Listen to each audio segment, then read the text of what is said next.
ಪ್ರಪ್ರಥಮದಲ್ಲಿ ಶ್ರೀಮದ್ವಿಮಲ ವೀರಶೈವ ಮತಸ್ಥಾಪನಾಚಾರ್ಯ ಜಗದಾದಿ ಜಗದ್ಗುರು ರೇಣುಕಾದಿ ಪಂಚಪೀಠಾಧೀಶ್ವರರ ಪವಿತ್ರ ಪಾದಾರವಿಂದಗಳನ್ನು ಎನ್ನ ಮನೋಮಂದಿರದಲ್ಲಿ ಧ್ಯಾನಿಸಿಕೊಂಡು ಅಣ್ಣ ಬಸವಣ್ಣನವರನ್ನು ಅವರ ಸಮಕಾಲೀನ ಎಲ್ಲ ಶಿವಶರಣ ಶರಣೀಯರನ್ನು ಸ್ಮರಣೆ ಮಾಡಿಕೊಳ್ಳುತ್ತಾ ಕ್ಷೇತ್ರದ ಅಧಿನಾಯಕ ನಿಮ್ಮೆಲ್ಲರ ಬಾಳಿನ ಬೆಳಕು ಬೇಡಿದ ಭಕ್ತರಿಗೆ ಬೇಡಿದ ಇಷ್ಟಾರ್ಥಗಳನ್ನು ಕೊಟ್ಟು ಕರುಣಿಸ್ತಾ ಇರತಕ್ಕಂಥ ನಂದಿ ಬಸವೇಶನ ಪವಿತ್ರವಾಗಿರ್ತಕ್ಕಂಥ ಶಕ್ತಿಗೆ ಅನಂತ ಕೋಟಿ ಭಕ್ತಿಯ ನಮನಗಳನ್ನು ಸಲ್ಲಿಸಿ ಈಶ್ವರಲಿಂಗ ಮಹಂತ ಶಿವಯೋಗಿಗಳ ಪವಿತ್ರ ಶಕ್ತಿಗೂ ಕೂಡ ಹಣೆಮಣೆದು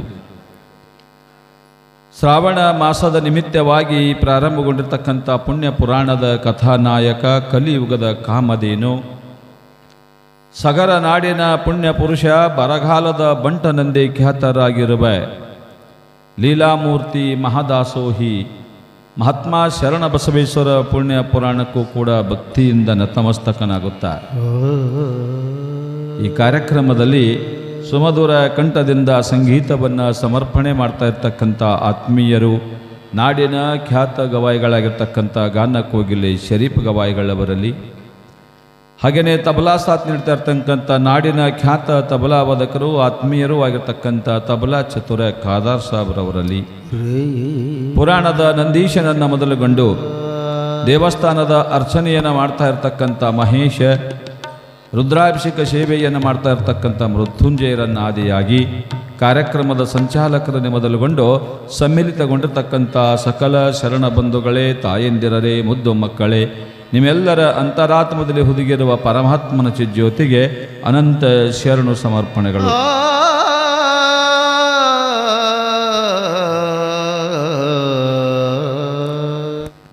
ಪುರಾಣದಲ್ಲಿ ಅಷ್ಟಾವರಣ ಮಾಲಿಕೆಯನ್ನು ಶರಣ ಬಸವನಿಗೆ ಗುರು ಮರಳಾರಾಧ್ಯ ಶಿವಾಚಾರ್ಯರ ಬೋಧನೆಯನ್ನು ಮಾಡ್ತಾ ಇದ್ದಾರೆ ಎನ್ನುವಂಥ ವಿಷಯ ತಾವು ಕೇಳ್ತಾ ಇದ್ದೀರಿ. ಗುರುಮಹಾತ್ಮೆಯನ್ನು ನಿನ್ನೆ ವರ್ಣನೆ ಮಾಡಿದ್ದಾರೆ. ಎರಡನೇದು ಯಾವ್ದ್ರಿ ಬರೋದು ಆವರಣದೊಳಗೆ? ವಾವ್, ಯಾರು ಹೇಳಿರಲ್ಲ ಅವ್ರ ಸಲುವಾಗಿ ಒಂದ್ಸಲ ಜೋರಾಗಿ ಚಪ್ಪಾಳಿ ತಟ್ರಿ. ನೆನಪಿರ್ಬೇಕು ಹಿಂಗೆ ನೀವು ಕೇಳೋದಾಗಿ ಹೇಳಕ್ಕತ್ರ ಇನ್ನು ಜಿಗದು ಪುರಾಣ ಹೇಳ್ತೀನಿ, ಜಿಗದು. ಯಾಕಂದ್ರೆ ನಮಗೂ ಗೊತ್ತಾಗಬೇಕು ನಾವು ಹೇಳಕತ್ತಿದ್ದು ನಿಮ್ಮ ತಲೆಯಾಗ ಹೋಲಕ್ಕತ್ತದ ಅನ್ನೋದು. ಸುಮ್ಮನೆ ಉದ್ದಕ್ಕೆ ಹೇಳ್ಕೋತ ಹೋಗೋದಾಗಿರಬಾರ್ದು. ಬಹಳ ಸಂತೋಷ. ಲಿಂಗ ಮಹಾತ್ಮೆ ಬಗ್ಗೆ ಇವತ್ತು ಹೇಳ್ತಾರೆ. ಲಿಂಗ ಅಂದರೆ ಇಷ್ಟಲಿಂಗ, ಗುರು ಆದ ನಂತರ ಬರೋದು ಲಿಂಗ. ಲಿಂಗ ಯಾಕೆ ಕಟ್ಕೋಬೇಕು, ಅದಕ್ಕೆ ಯಾಕೆ ಪೂಜಾ ಮಾಡಬೇಕು, ಅದರೊಳಗೆ ಶಕ್ತಿ ಏನದ? ಸಿದ್ಧಾಂತ ಶಿಖಾಮಣಿ ಒಳಗೆ ಹೇಳ್ತಾರೆ, ಲಕಾರೋ ಲಯ ಇತ್ಯುಕ್ತ ಗಕಾರೋ ಸೃಷ್ಟಿ ರುಚ್ಯತೆ. ಲ ಅಂದ್ರ ಲಯ, ಗ ಅಂದ್ರ ಸೃಷ್ಟಿ. ಸೃಷ್ಟಿ ಲಯ, ನಿರ್ಮಾಣ ಲಯ ಎರಡನ್ನ ಏಕೀಕೃತಗೊಳಿಸಿದ್ದು ಯಾವುದು ಅಂದ್ರೆ ಲಿಂಗ. ನಮ್ಮಲ್ಲೆಲ್ಲ ಹುಟ್ಟಿದಾಗ ಏನಂತಾರೆ? ಲಿಂಗೋದ್ಭವ ಅಂತಾರೆ. ನಮ್ಮ ಆಚಾರ್ಯ ಪರಂಪರೆಯ ನಮ್ಮ ವೀರಶೈವ ಧರ್ಮದ ಪಂಚ ಮಹಾಪೀಠದ ಜಗದ್ಗುರುಗಳು ಹುಟ್ಟಿದ್ದು ಎಲ್ಲಿ ಅಂದ್ರೆ ಲಿಂಗದೊಳಗನ. ಲಿಂಗೋದ್ಭವ ಹುಟ್ಟಿದ್ರ ಲಿಂಗೋದ್ಭವ, ಐಕ್ಯ ಆದ್ರೆ ಲಿಂಗೈಕ್ಯ, ಐಕ್ಯ ಆದ್ರೆ ಲಿಂಗೈಕ್ಯ ಅಂದ್ರೆ ಲಿಂಗದೊಳಗನ ಹುಟ್ಟಿ ಲಿಂಗದೊಳಗನೆ ನಾವು ಹೋಗಿ ಬಿಡೋರು ಅಂತ. ಲಿಂಗ ನೋಡಕ್ಕೆ ಬಹಳ ಸಾಣದದ, ಶಕ್ತಿ ಬಹಳ ಅದ್ಭುತದ. ಅದರೊಳಗೆ ಶಕ್ತಿ ಬಹಳ ಅದ್ಭುತವಾಗಿರ್ತಕ್ಕಂಥ ಶಕ್ತಿ ಇದೆ. ಗುರು ಕೊಟ್ಟ ಲಿಂಗ ಕೊರಳಾಗ ನಾವು ಕಟ್ಕೊಂಡಿದ್ದೇವತ್ತಂದ್ರೆ ನಮ್ಮ ಜನ್ಮ ಸಾರ್ಥಕ ಆಗ್ತಾ ಇರ್ತದೆ, ಪಾವನ ಆಗ್ತಾ ಇರ್ತದೆ. ಏನೇನು ಬರೋದಿಲ್ಲ ಸಂಕಟ, ಯಾವುದನ್ನೂ ಒಯ್ಯೋದಿಲ್ಲ. ನೀವು ಮನೆಯೇ ಹೇಳಿರಿ, ನಮ್ಮೂರಾಗೂ ಯಾರೂ ಒಯ್ದಿಲ್ರಿ ಅಂತ ಹೇಳಿ, ಹೋಗ ಮುಂದೆ ಯಾರೇ ತೊಗೊಂಡು ಹೋಗ್ಯಾರ ಅನ್ನೋದು ಕೇಳೋದು, ಯಾರೂ ಒಯ್ದಿಲ್ಲ ಅಂದಿರಿ. ಯಾರೂ ಒಯ್ಯೋದಿಲ್ಲ, ಏನೂ ಒಯ್ಯೋದಿಲ್ಲ, ಏನನ್ನ ಒಯ್ಯೋದಿಲ್ಲ. ಸಂಗಾಟ ಯಾವುದು ಬರ್ತದಂತ ತಿಳ್ಕೊಂಡು ಕೇಳಿದ್ರೆ ತಾಯಿ ಒಬ್ಬಕ್ಕೆ ಜಾನಪದದೊಳಗೆ ಹೇಳ್ತಾಳೆ ಶರೀಫ. ಜಾನಪದದಾಗ ತಾಯಿ ಹೇಳ್ತಾಳೆ ಶರೀಫ, ಸಂಗಾಟ ಬರುವವ ಸಂಗಾಟ ಬರುವವ ಲಿಂಗವೇ ನಿಜವಮ್ಮ, ಸಂಗಾಟ ಬರುವವ ಲಿಂಗವೇ ನಿಜವಮ್ಮ ಬಂಗಾರ ಬೆಳ್ಳಿ ಭಾರವು ಬಂಗಾರ ಬೆಳ್ಳಿ ಭಾರವು ಹಡೆದವ್ವ ಲಿಂಗವ ಪೂಜಿಸಿ ಸುಖಿಯಾಗೆ ಸಂಗಾಟ ಬರುವವ ಲಿಂಗವೇ ನಿಜವಮ್ಮ ಸಂಗಾಟ ಬರುವವ ಲಿಂಗವೇ ನಿಜವಮ್ಮ. ಇದು ನಾ ಹೇಳಕತ್ತಿಲ್ಲ, ಒಬ್ಬಾಕಿ ನಿಮ್ಮಂಗ ಜಾನಪದದೊಳಗೆ ತಾಯಿ ಹೇಳ್ಯಾಳ, ಉತ್ಸವಗಳ ಬಂಗಾರ ಬೆಳ್ಳಿ ಭಾರ ಆತಾವ. ಬಂಗಾರ ಬೆಳ್ಳಿ ಭಾರವು ಅವನ್ನು ಬಿಟ್ಟು ಲಿಂಗ ಪೂಜಿಸಿ ಸುಖಿಯಾಗುವಂತ ತಿಳ್ಕೊಂಡು ಜಾನಪದದೊಳಗೆ ಒಬ್ಬಕ್ಕೆ ತಾಯಿ ಬಹಳ ಸುಂದರವಾಗಿ ಹೇಳ್ತಾಳೆ. ಬಂಗಾರ ಬೆಳ್ಳಿ ಭಾರ ಹೌದಲ್ರಿ? ಭಾರ ಅದಾವ ಇಲ್ಲ? ಭಾರ ಇಲ್ರ? ಹಾಕೊಳ್ಳೋಕೆ ಭಾರ ಇಲ್ಲ. ತರೋರ್ ಗತಿ ಒತ್ತಟ್ಟು ಇಲ್ಲಿಲಿ. ಎಲ್ಲರೂ ನೀವು ಟಿ ವಿಯಾಗ ಪೇಪರ್ದಾಗ ಮಂದಿ ಮಾತಾಡೋದು ಕೇಳಿರಿ. ಬಂಗಾರ ತಾಳಿ ಚೈನ ಹರ್ಕೊಂಡು ಹೋದರು, ಬಂಗಾರ ಬಳಿ ಸಂಬಂಧ ಕೈ ಕತ್ತರಿಸಿದ್ರು, ಕಿವಿಯಾನು ಓಲಿ ಜುಮುಕಿ ತಾಲೂಕ ಜಿಲ್ಲಾ ಸಂಬಂಧ ಕಿವಿ ಹರಿದ್ರು. ಕೇಳಿರಿ ಹೌದಿಲ್ಲ? ಕೇಳಿರಿಲ್ಲ? ಅದ್ರಾಗ ಒಬ್ರು ನಿಮ್ಮದೇ ಆಗಿತ್ತಂದ್ರೆ ಪರಿಸ್ಥಿತಿ ಹೆಂಗಿರ್ತೈತೆ? ಸುಮ್ಮನೆ ಎಲ್ಲರೇ ಒಂದು ಕಡೆ ಎಲ್ಲರೇ ಕೇಳಿರೇನ ಲಿಂಗದ ಕೈ ಹರ್ಕೊಂಡು ಹೋಗ್ಯಾರಂತ ಹೇಳಿ, ಕೊಳನ್ ಲಿಂಗದ ಕೈ ಹರ್ಕೊಂಡು ಹೋಗ್ಯಾರಂತ ಎಲ್ಲರಿಗೆ ಕೇಳಿರಿ. ಸುಮ್ಮನೆ ಅದ್ರ ಸನಿ ಬರೋದಿಲ್ಲ, ಯಾರ್ಯಾರು ಅದ್ರ ಸನಿ ಬರೋದಿಲ್ಲ. ಆಕಿ ಅಂತಾಳ ತಾಯಿ, ಆಕಿ ಭಾರ ಅಂದಿದ್ದು ಎದಕ್ಕಂದ್ರೆ ಇದಕ್ಕೆ ಭಾರ ಅಂದಾಳ. ಬಂಗಾರ ಬೆಳ್ಳಿ ಎದಕ್ಕೆ ಭಾರ ಅಂದಾಳಂದ್ರೆ ಕಳ್ಳರ ಭಯ ಕಾಕರ ಭಯ ಜೀವದ ಹಿಂಸೆ ಆಗ್ತದ, ಅದಕ್ಕೆ ಬಂಗಾರ ಬೆಳ್ಳಿ ಹಾಕೋಬೇಡ್ರಿ, ಲಿಂಗ ಹಾಕೋರಿ. ಯಾಕಂದ್ರೆ ಇದು ಸಂಗಾಟ ಬರುವುದದ. ಸಂಗಾಟ ಬರೋದು ತಾಯಿಯ ಗರ್ಭದೊಳಗೆ ಇದ್ದಾಗ ಧಾರಣ ಮಾಡ್ತಕ್ಕಂಥ ಲಿಂಗ ಕೊನೆಗೆ ಹೋಗುವಾಗೂ ಸಹಿತ ಲಿಂಗದ ಕಾಯಿ ಹಾಕಿರ್ತೀರಿ. ಅದ್ರಾಗ ಲಿಂಗ ಇರ್ತದೋ ಇಲ್ಲೋ ಗೊತ್ತಿಲ್ಲ. ಕೊಳ್ಳಾಗ ಊಟಕ್ಕೆ ಬಡದಾಗ ಅಲ್ಲಿ ಏನು ಮಾಡ್ತೀರಿ ಅಂದ್ರೆ ಅವನ ಕೈಯಾಗ ಕಡೆಗೆ ಮಣ್ಣಿಂದರೆ ಮಾಡಿ ಲಿಂಗ ಕೊಡ್ತೀವಿ ನಾವು. ಯಾಕೆ ಲಿಂಗದಾಗ ಹೋಲಿ ಇದು ಅಂತ ತಿಳ್ಕೊಂಡು. ಲಿಂಗಾಯತ ವೀರಶೈವ ಧರ್ಮದಾಗ ಹುಟ್ಟ್ಯಾನಲ್ಲ, ಹೋಗುವಾಗ ಹಂಗ ಹೋಗೋದು ಬೇಡ, ಲಿಂಗದೊಳಗೆ ಹೋಗಲಿ, ಲಿಂಗ ಪೂಜೆಯನ್ನು ಮಾಡ್ಕೋತ ಹೋಗಲಿ ಅಂತ ತಿಳ್ಕೊಂಡು. ಅದಕ್ಕೆ ಲಿಂಗದೊಳಗೆ ಬಹಳ ಅದ್ಭುತವಾದ ಶಕ್ತಿ ಅದ. ಎರಡು ನಿಮಿಷ ರೀ, ಭಾಳ ಬೇಡ, 2 ತಾಸು ಬೇಡ, 3 ತಾಸು ಬೇಡ.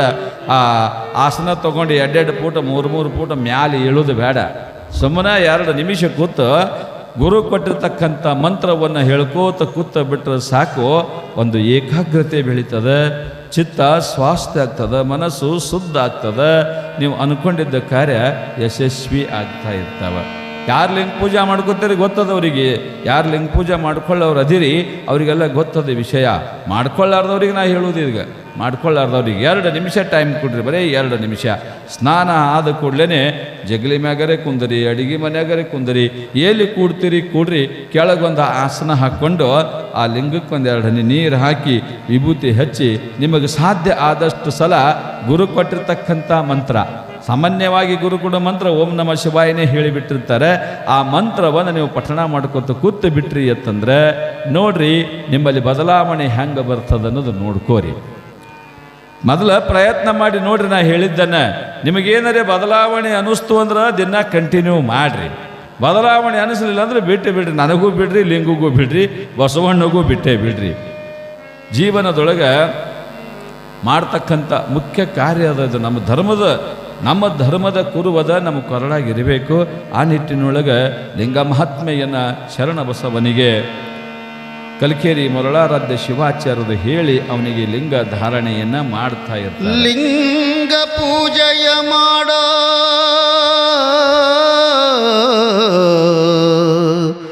ಲಿಂಗ ಪೂಜೆಯ ಮಾಡೋ ಜಗವ ಬೆಳಗುವ ಲಿಂಗವು ಶರಣಗೊಲಿದ ಲಿಂಗವೋ ಜಗವ ಬೆಳಗುವ ಲಿಂಗವೋ ಶರಣಗೊಲಿದ ಲಿಂಗವೋ ಭಾವಪೂರ್ಣ ಇಷ್ಟಲಿಂಗವೋ ವಿಶ್ವವ್ಯಾಪಕಲಿಂಗವೋ ವಿಶ್ವವ್ಯಾಪಕಲಿಂಗವೋ ಜಗವ ಬೆಳಗುವ ಲಿಂಗವೋ ಶರಣಗೊಲಿದ ಲಿಂಗವೋ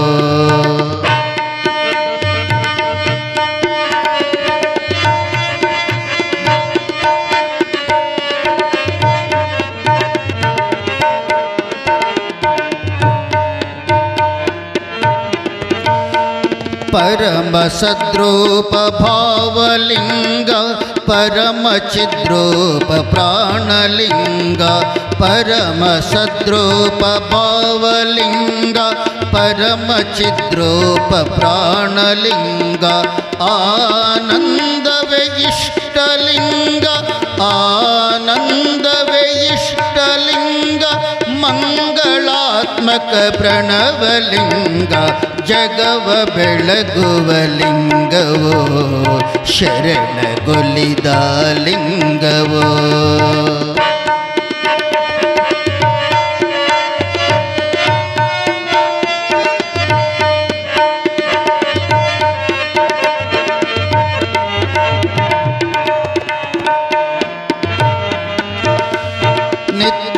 ನಿರುಪಮ ಮಹಾಲಿಂಗ ನಿರುಪಮಾತ್ಮಕ ಪ್ರಸಾದಲಿಂಗ ನಿತ್ಯ ನಿರುಪಮ ಮಹಾಲಿಂಗ ನಿರುಪಮಾತ್ಮಕ ಪ್ರಸಾದಲಿಂಗ ಜ್ಯೋತಿರ್ಮಯ ಜಂಗಮಲಿಂಗ ಜ್ಯೋತಿರ್ಮಯ ಜಂಗಮಲಿಂಗ ಶಾಂತ ಸ್ವರೂಪ ಶಿವಲಿಂಗ ಜಗವ ಬೆಳಗುವ ಲಿಂಗವೋ ಶರಣಗೊಲಿದ ಲಿಂಗವೋ ಜಗವ ಬೆಳಗುವ ಲಿಂಗವೋ ಶರಣಗೊಲಿದ ಲಿಂಗವೋ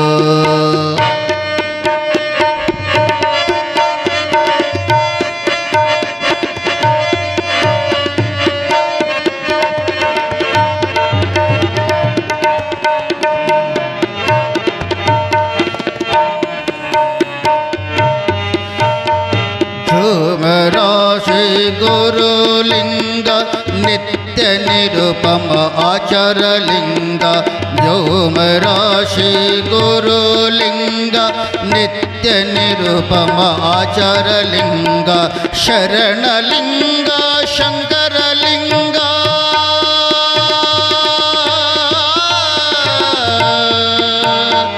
ಶರಣಲಿಂಗ ಶಂಕರಲಿಂಗ ಈಶ್ವರಲಿಂಗ ಪ್ರಣಮಲಿಂಗ ಈಶ್ವರಲಿಂಗ ಮಂಗಲಲಿಂಗ ಜಗವ ಬೆಳಗುವ ಲಿಂಗವೋ ಶರಣಗೊಲಿದ ಲಿಂಗವೋ ಭಾವಪೂರ್ಣ ಇಷ್ಟಲಿಂಗವೋ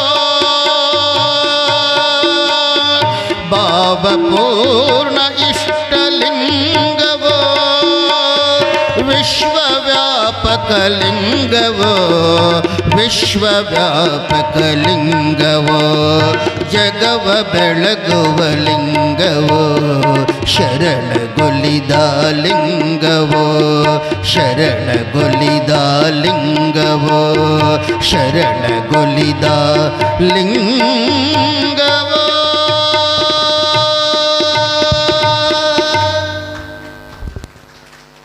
ಲಿಂಗ ಮಹಾತ್ಮೆಯನ್ನು ಶರಣ ಬಸವನಿಗೆ ಗುರುನಾಥ ವಿಶ್ಲೇಷಣೆ ಮಾಡಿ ಹೇಳ್ತಾ ಇರ್ತಾರೆ. ಅಪ್ಪ, ಲಿಂಗ ಅಂತಂದ್ರೆ ಭಕ್ತನ ಪಾಲಿನ ಕಾಮದೇನು ಅದ. ಆ ಲಿಂಗ ಸಾಮಾನ್ಯವಾಗಿರ್ತಕ್ಕಂಥದ್ದಲ್ಲ, ಅದ್ಭುತವಾದ ಶಕ್ತಿಯನ್ನು ಹೊಂದಿರತಕ್ಕಂಥ ಲಿಂಗ ಅದ. ಕೊಳ್ಳಾಗ ಲಿಂಗ ಕಟ್ಕೊಂಡಿರ್ತಕ್ಕಂಥ ಭಕ್ತ ಬೇರೆ ದೇವರಿಗೆ ಹೋಗುವ ಅವಶ್ಯಕತೆನೇ ಇಲ್ಲ ಅಂತ. ಯಾರು ಕೊರಳಾಗ ಲಿಂಗ ಕಟ್ಕೊಂಡಿರ್ತಾರೆ, ಇನ್ನೊಬ್ಬ ದೇವರಿಗೆ ಹೋಗಿ ಅಡ್ಡ ಉದ್ದ ಬಿದ್ದು ಅದು ಕೊಡು ಇದು ಕೊಡು ಕೇಳು ಪ್ರಶ್ನೆನೇ ಇಲ್ಲಂತೆ.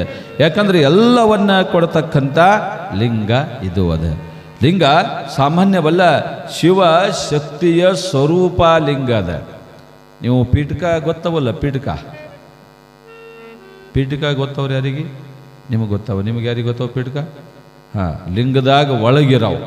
ಲಿಂಗದಾಗ ಒಳಗಿರೋ ಪೀಠಕ ಅಂತಾರೆ ಅದಕ್ಕೆ. ಆ ಪೀಠದೊಳಗೆ ಎರಡು ಭಾಗ ಅದ. ಮೇಲಿನ ಬಾಣ ಬೇರೆ, ತೆಳಗಿನ ಗದ್ದಿಗೆ ಅನ್ನೋದು ಬೇರೆ.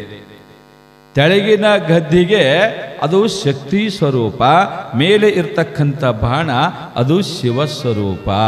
ಬಾಣ ಮತ್ತು ಗದ್ದಿಗೆ ಎರಡೂ ಕೂಡಿ, ಶಿವ ಮತ್ತು ಶಕ್ತಿ ಎರಡೂ ಕೂಡಿ ಅದು ಲಿಂಗ ಸ್ವರೂಪವಾಗ್ಯದ. ಅದು ಕೆಡಬಾರ್ದು ಅಂತ ತಿಳ್ಕೊಂಡು ಮ್ಯಾಲ ಅದಕ್ಕೆ ತುಪ್ಪದೋ ಕರ್ಪೂರದೋ ಕಂತಿ ಮಾಡಿ ಅದು ಭಕ್ತನ ಕೈಗೆ ಕುಡ್ಲಕ್ಕೆ ಅನುಕೂಲ ಆಗಲಿ ಅಂತ ತಿಳ್ಕೊಂಡು ಮಾಡಿರ್ತಕ್ಕಂಥದ್ದು. ಅದರೊಳಗೆ ಪಂಚಸೂತ್ರದ ಲಿಂಗ ಅಂತ ತಿಳ್ಕೊಂಡು ಬರ್ತಾವೆ. ಪಂಚಸೂತ್ರದ ಲಿಂಗ ಅಂದ್ರೆ ಹಿಂಗೆ ಬಾಣ ಕಡಿಗೆ ಬರ್ತಿರ್ತದ ಮತ್ತು ಒಳಗೆ ಕುಂದಿರ್ತಿರ್ತದ. ಅದು ಇವು ಮಾರ್ಕೆಟ್ನಾಗ ಸಿಗ್ತಾವ, ರೂಪಾಯಿಗೊಂದು, 8 ಆಣೆಗೊಂದು, 2 ರೂಪಾಯಿಗೊಂದು. ಅವು ಪಂಚಸೂತ್ರದ ಲಿಂಗ ಅಲ್ಲ. ಪಂಚಸೂತ್ರದ ಲಿಂಗ ಅಂದ್ರೆ ಭಾಳ ಶಾಸ್ತ್ರಬದ್ಧವಾಗಿ ತಯಾರಿ ಮಾಡಿರ್ತಕ್ಕಂಥ ಲಿಂಗ ಇರ್ತವೆ. ಆ ಪೀಠಕ್ಕೆ ಪಂಚಸೂತ್ರದ ಲಿಂಗ ಹೆಂಗೆ ಗೊತ್ತಾಗಬೇಕು ನಿಮಗೆ ಪೀಠಕ್ಕೆ ಅಂತ ತಿಳ್ಕೊಂಡು ಕೇಳಿದ್ರೆ, ಮೇಲಿರ್ತಕ್ಕಂಥ ಬಾಣ ಹಿಂಗೆ ಕಿತ್ತಿದ್ರೆ ಕಡಿಗೆ ಬರಬೇಕು. ಅದು ಕಡಿಗೆ ಬಂದಾಗ ಅದು ಪಂಚಸೂತ್ರದ ಲಿಂಗ ಅಂತ ತಿಳ್ಕೋಬೇಕು. ಹಂಗೆ ಈ ಲಿಂಗದೊಳಗಂಥ ಅದ್ಭುತವಾದ ಶಕ್ತಿ ಆದತ್ತಂದ್ರೆ ಯಾಕೆ ನಾವು ಕಟ್ಕೋಬಾರ್ದು, ಯಾಕೆ ಪೂಜೆ ಮಾಡ್ಕೋಬಾರ್ದು?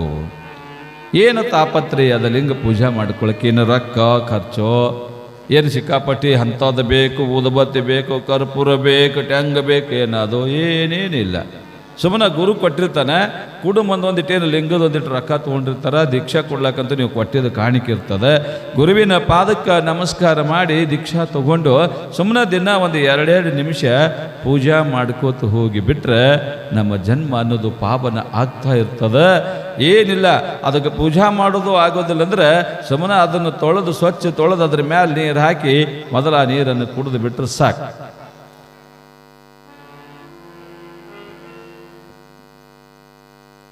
ಇಲ್ಲಿ ನಾ ಹೇಳಕತ್ತೀನಿ, ಅಲ್ಲಿ ಆ ಬಿ ಹೇಳಕತ್ತಾಳೆ ಪುರಾಣ ಇರಲಿ. ಹಂಗೆ ಲಿಂಗದೊಳಗೆ ಅಂಥ ಒಂದು ಅದ್ಭುತವಾದ ಶಕ್ತಿ ಅದ. ಶರಣ ಬಸವ ಅಂತ ತಿಳ್ಕೊಂಡು ಅವನಿಗೆ ದೀಕ್ಷೆಯನ್ನು ಕೊಟ್ಟು ಲಿಂಗ ಮಹಾತ್ಮೆಯನ್ನು ತಿಳಿಸಿದ್ದಾರೆ. ಲಿಂಗ ಆದ ಕೂಡಲೇ ಬರುವುದು ಯಾವಾದ್ರಿ? ಶಬಾಷ್, ಬರಲಿ ಒಂದು ಚಪ್ಪಾಳೆ. ಅಂತೂ 8 ನೆನಪನಾಗಿ ಇಟ್ಕೊಂಡು ಕೂತಿರಂದಂಗಾಯ್ತು, ಭಾಳ ಚಲೋ. ಜಂಗಮ ನೀವು ನೋಡಿರಿ, ಜಂಗಮ ನಿಮ್ಮೂರಾಗ ಸಾಕಷ್ಟು ಮಂದಿ ಅದಾರ. ಸತ್ಯ ಶುದ್ಧ ಕಾಯಕವನ್ನು ಮಾಡ್ಕೊಂಡು ಹೋಗ್ತಕ್ಕಂಥ ಜಂಗಮ ಸತ್ಯ ಶುದ್ಧ ಕಾಯಕವನ್ನು ಮಾಡ್ಕೊಂಡು ಹೋಗುವಂತಾತ ಜಂಗಮ ಅಂತ ಕರೀತಾ ಇರ್ತಾರೆ. ಜಂಗಮನ ಬಗ್ಗೆ ಅಣ್ಣ ಬಸವಣ್ಣ ಒಂದು ಕಡೆ ವಚನದಾಗ ಬಹಳ ಸುಂದರವಾಗಿ ಹೇಳ್ತಾನೆ. ಏನು ಅಂತ ತಿಳ್ಕೊಂಡು ಕೇಳಿದ್ರೆ, ಮರಕ್ಕೆ ಬಾಯಿ ಬೇರೆಂದು ತಳಕ್ಕೆ ನೀರೆರೆದರೆ ಮೇಲೆ ಪಲ್ಲವಿಸಿತ್ತು ನೋಡ. ಮರಕ್ಕೆ ಬಾಯಿ ಬೇರೆಂದು ತಳಕ್ಕೆ ನೀರೆರೆದರೆ ಮೇಲೆ ಪಲ್ಲವಿಸಿತ್ತು ನೋಡ. ಲಿಂಗದ ಬಾಯಿ ಜಂಗಮನೆಂದು ಪಡಿಪದಾರ್ಥವನೀಯಲು ಮುಂದೆ ಸಕಲಾರ್ಥವ ನೀವ ನಮ್ಮ ಕೂಡಲ ಸಂಗಮ ದೇವ ಅಂತ ತಿಳ್ಕೊಂಡು ಹೇಳ್ತಾರೆ ಅವರು. ಈಗ ಹೊಲದಾಗೆಲ್ಲ ಗಿಡ ಗಂಟಿ ಅದಾವ, ತೆಂಗಿನ ಗಿಡ ಅದಾವ, ಪೇರು ಗಿಡ ಅದಾವ, ಸೀತಾಫಲ ಗಿಡ ಅದಾವ, ಬೇರೆ ಬೇರೆ ಗಿಡಗಳೆಲ್ಲ ಅದಾವ. ಆ ಗಿಡಗಳಿಗೆಲ್ಲ ನೀರು ಎಲ್ಲಿ ಹಾಕ್ತೀವಿ ರೀ? ಎಲ್ಲಿ ಹಾಕ್ತೀವಿ ಕಕ್ಕ? ಗಿಡಕ್ಕೆ ನೀರು ಎಲ್ಲಿ ಹಾಕ್ತೀರಿ? ಬಡ್ಡಿಗೆ. ಕಾಯಿ ಎಲ್ಲಿ ಕೊಡ್ತಾವು? ಮ್ಯಾಲ ಕೊಡ್ತಾವ. ಬಸವಣ್ಣ ಅಂತಾನ, ಆ ಗಿಡ ಮರಗಳಿಗೆ ಬಾಯಿ ಅಂದ್ರೆ ಬೇರ, ತಳಗ ನೀರು ಹಾಕಿದ್ರೆ ಮ್ಯಾಲವು ಫಲ ಕೊಡ್ತಾವ. ಮರಕ್ಕೆ ಬಾಯಿ ಬೇರೆಂದು ತಳಕ್ಕೆ ನೀರೆರೆದರೆ ಮೇಲೆ ಪಲ್ಲವಿಸಿತ್ತು ನೋಡ. ಹೋ ಬಳ್ಳಿ ಕಾಯಿ ಗಿಡಗಳೆಲ್ಲವೂ ಕೂಡ ತಳಗ ನೀರು ಹಾಕ್ತೀವಿ, ಮ್ಯಾಲ ಫಲ ಕೊಡ್ತಾವ. ಈ ಬಸವಣ್ಣಪ್ಪಗೆ ಯಾರೇ ಕಡುಬ, ತುಪ್ಪ, ಸಕ್ಕರೆ, ಹೋಳಿಗೆ ಏನ್ರಿ ಉಣಿಸಿರೇನು ಎಂದರೆ? ಉಣಿಸಿರಿ ಯಾರೇ? ಈ ಬಸವಣ್ಣಪ್ಪ ಉಣ್ತಾನೆ ಬಿಡ್ರಿ. ಈ ಬಸವಣ್ಣಪ್ಪ ಉಣ್ತಾನೆ, ಒಳಗಿನ ಬಸವಣ್ಣಪ್ಪ. ಮಾಂತಪ್ಪಗಳು ಅವ್ರಿಗೇನ್ರಿ ಉಣಿಸಿರೇನು? ಇಲ್ಲಿದ್ದ ಮಾಂತಪ್ಪಗಳು, ಮೊದಲಿದ್ದ ಮಾಂತಪ್ಪಗಳು ಅವ್ರು ಉಂಡಾರ, ಅವ್ರು ಊಟ ಮಾಡ್ಯಾರ ಇಲ್ಲ ಅನ್ನೋದಿಲ್ಲ. ಅಣ್ಣ ಬಸವಣ್ಣ ಹೇಳ್ತಾನ, ಮಾತಾಡದೆ ಇರ್ತಕ್ಕಂಥ, ಉಣ್ಣದೇ ಇರ್ತಕ್ಕಂಥ ದೇವ್ರಿಗೆ ಏನು ಬೇಕಾದ ನೈವೇದ್ಯ ಮಾಡ್ಕೊಂಡು ಬರ್ತೀರಿ, ಏನು ಬೇಕಾದ ನೈವೇದ್ಯ ಮಾಡ್ಕೊಂಡು ಬರ್ತೀರಿ, ಉಣ್ಣೋದಿಲ್ಲ. ಹಂಗೆ ಮಾಡ್ತೀರಲ್ಲಿ, ನಾತ ನಿನಗ ತಾಟ ನನಗ, ಹಿಂಗ ನಾತ ನಿನಗ ತಾಟ ನನಗ. ಮತ್ತೆ ಎಲ್ಲರೂ ತಾಟಗಿಟ್ಟು ಜಗ್ಕೊಂಡ ದೇವ್ರತ್ತು ಈ ಕಡೆ ಇರ್ತದೆ ತಾಟದು. ಅದಕ್ಕಂತಾನ ಬಸವಣ್ಣ, ದೇವರ ಉಣ್ಣೋದಿಲ್ಲ, ಲಿಂಗ ತಿನ್ನೋದಿಲ್ಲ, ಉಣ್ಣೋದಿಲ್ಲ. ಲಿಂಗದ ಬಾಯಿ ಯಾರಪ್ಪ ಅಂತ ತಿಳ್ಕೊಂಡು ಕೇಳಿದ್ರೆ ಜಂಗಮನೇ ಲಿಂಗದ ಬಾಯಿ ಅದನ. ಜಂಗಮ ಅಂದ್ರೆ ಯಾರು ಅಂದ್ರೆ ಸಾಮಾನ್ಯ ಅಂತ ತಿಳ್ಕೊಬೇಡ್ರಪ್ಪ. ಆ ಭಗವಂತನ ಬಾಯಿ, ಲಿಂಗದ ಬಾಯಿ ಈ ನಂದೀಶನ ಬಾಯಿ ಜಂಗಮದನ. ಆ ಜಂಗಮನಿಗೆ ಪಡಿಪದಾರ್ಥವನ್ನ, ಆ ಜಂಗಮನಿಗೆ ನಿಮ್ಮ ಇಷ್ಟಾರ್ಥವಾಗಿ, ನಿಮ್ಮ ಮನೋಕಾಮನಾರ್ಥವಾಗಿ ಇದ್ದಿದ್ದು ಏನಾದರೂ ಅವನಿಗೆ ನೀಡಿದ್ರಿ ಅಂತಂದ್ರೆ ಮುಂದೆ ಸಕಲಾರ್ಥವ ನೀವ ನಮ್ಮ ಕೂಡಲ ಸಂಗಮ ದೇವ ಅಂತ ತಿಳ್ಕೊಂಡು ಹೇಳ್ತಾರೆ ಅವರು. ನಿಮ್ಮ ಶಕ್ತಿಗೆ ಅನುಸಾರವಾಗಿ ನೀವೇನಾದರೂ ಜಂಗಮರ ಜೋಳಿಗೆಗೆ ಹಾಕಿದ್ರೆ, ಜಂಗಮರಿಗೆ ಉಣಿಸಿದ್ರೆ, ತಿನ್ಸಿದ್ರೆ ಅದರ ಫಲವಾಗಿ ಭಗವಂತ ಅದರ 10 ರಟ್ಟು 100 ರಟ್ಟು ನಿಮಗೆ ಕೊಟ್ಟು ಬಿಡ್ತಾನಪ್ಪ. ಇದು ಜಂಗಮನ ಶಕ್ತಿ ಅಂತ ತಿಳ್ಕೊಂಡು ಬಸವಣ್ಣ ಹೇಳ್ಯಾನ. ಅಣ್ಣ ಬಸವಣ್ಣ ದಿನಾಲು ಒಬ್ಬರಲ್ಲ ಇಬ್ಬರಲ್ಲ 196,000 ಜಂಗಮರಿಗೆ ದಾಸೋಹ ಮಾಡ್ತಿದ್ರು ಕಲ್ಯಾಣದೊಳಗೆ. ನೀವೆಲ್ಲ ಕೇಳಿರಿ, ಗೊತ್ತದ ನಿಮಗೆಲ್ಲ. 1,96,000 ಜಂಗಮರಿಗೆ ನಿತ್ಯದಲ್ಲಿ ದಾಸೋಹ ಮಾಡ್ತಿದ್ರು. ಎಲ್ಲೆಲ್ಲೋ ಹೋಗಿ ಬೇರೆ ಬೇರೆ ದೇಶಕ್ಕೂ ಹೋಗಿ ಕಡಿಮೆ ಬಿದ್ದ ಜಂಗಮರನ್ನು ಕಳುವು ಮಾಡ್ಕೊಂಡು ಬಂದಿದ್ದು ಬಸವಣ್ಣ. ಜಂಗಮರನ್ನು ಕಳುವು ಮಾಡ್ಕೊಂಡು ಬಂದಿದ್ದು ಬಸವಣ್ಣ.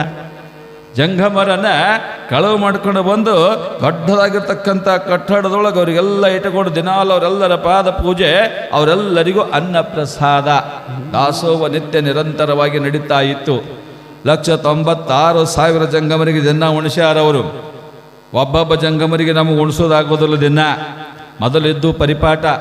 ಬಹಳಷ್ಟು ಮನೆಗಳದಾಗ ನಾವು ಸಣ್ಣವರಿದ್ದಾಗ ನೋಡೀವಿ, ಸ್ವಾಮಿಗಳು ಬಂದು ಅವ್ರ ಮನೆಯಾಗ ರೊಟ್ಟಿನೇ ಮಾಡಲಿ, ಚಪಾತಿನೇ ಮಾಡಲಿ, ಸಿಹಿನೇ ಮಾಡಲಿ, ಏನೇ ಮಾಡಲಿ, ಮಾಡಿದ ಅಡಿಗೆಯನ್ನು ಮೊದಲು ಜಂಗಮ್ಮಗೆ ಬಡಿಸಿ ಆಮೇಲೆ ಎಲ್ಲರೂ ಊಟ ಮಾಡ್ತಿದ್ರು.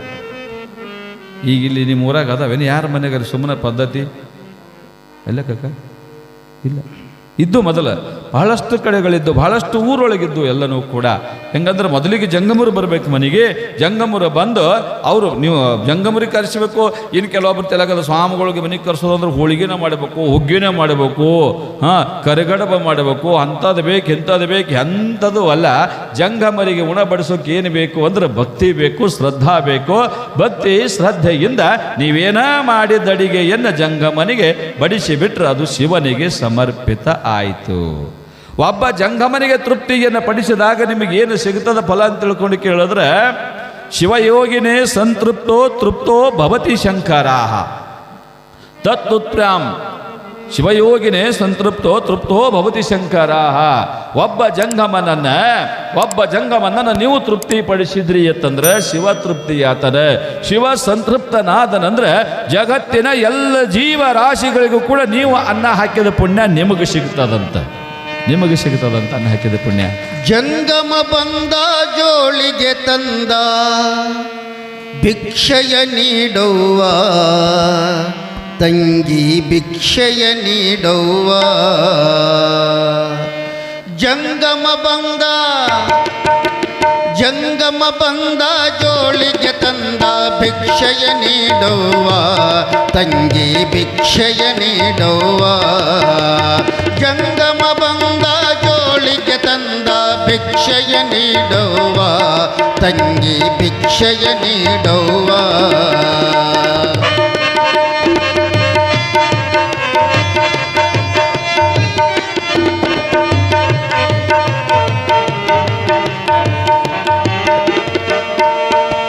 ಭೀ ಎಂದರೆ ಭವಭೀತಿಯನು, ಕ್ಷ ಎಂದರೆ ತಾ ಕಳೆಯುವನು. ಭೀ ಎಂದರೆ ಭವಭೀತಿಯನು, ಕ್ಷ ಎಂದರೆ ತಾ ಕಳೆಯುವನು.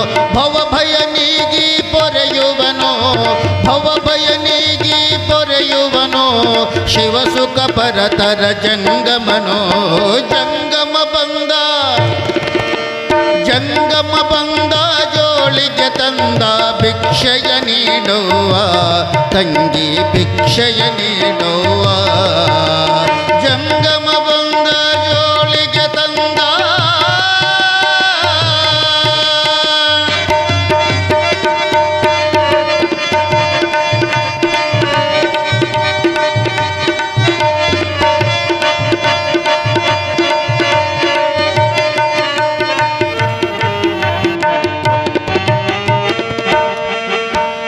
ಇಷ್ಟಲಿಂಗದ ನೆಲೆ ಹೇಳುವನು, ದೃಷ್ಟಿಗಿಡುವ ಕಲೆ ಕಲಿಸುವನು. ಇಷ್ಟಲಿಂಗದ ನೆಲೆ ಹೇಳುವನು, ದೃಷ್ಟಿಗಿಡುವ ಕಲೆ ತಿಳಿಸುವನು. ಕಷ್ಟ ನಷ್ಟವ ಕಳೆಯುವನು, ಕಷ್ಟ ನಷ್ಟವ ಕಳೆಯುವನು. ಕೊಡುತ್ತಿಗನು ಮನಪಿಷ್ಟ ಸಿದ್ಧಿಯ ಕೊಡುತ್ತಿಗನು ಜಂಗಮ ಬಂದ ಜೋಳಿಗೆ ತಂದ ಜಂಗಮ ಬಂದ ಜೋಳಿಗೆ ತಂದ ಭಿಕ್ಷಯ ನೀಡುವ ತಂಗಿ ಭಿಕ್ಷಯ ನೀಡುವ ಭಿಕ್ಷಯ ನೀಡುವ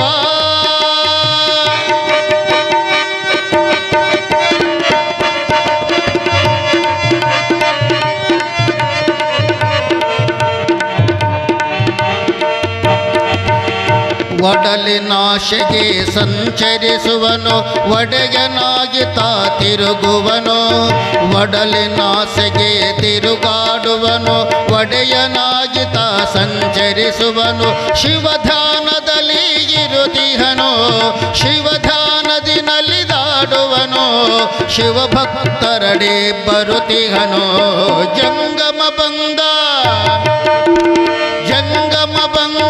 ಜೋಳಿಗೆ ತಂದ ಭಿಕ್ಷಯ ನೀಡುವ ತಂಗಿ ಭಿಕ್ಷಯ ನೀಡುವ ತಂಗಿ ಭಿಕ್ಷಯ ನೀಡುವ